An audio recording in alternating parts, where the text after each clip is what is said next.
So good day everyone. Let's learn how to solve the problem on your island application can't add work profile. So first you look for your island app. So when you see the work column, press accept. So this is what shows you can't add work profile. So click on OK, then throw the app away. So you go back. Then the next step to do is to go to your settings. So I scroll down and click on my settings icon and scroll down to account and sync. Then next, go to the down, you're going to see work profile setting. So then I click on remove work profile.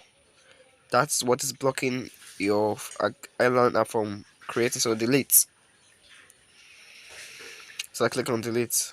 So then I can restart the app.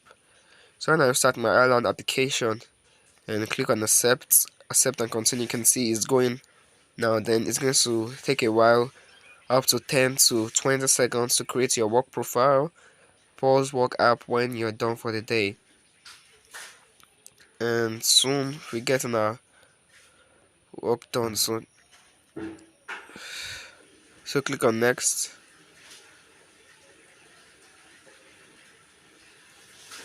You can see provisioning island.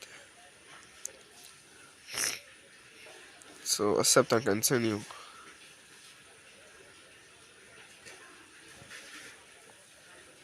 So you can actually see you have your island application right here. So thank you, welcome to Don's channel, and you can also try to subscribe.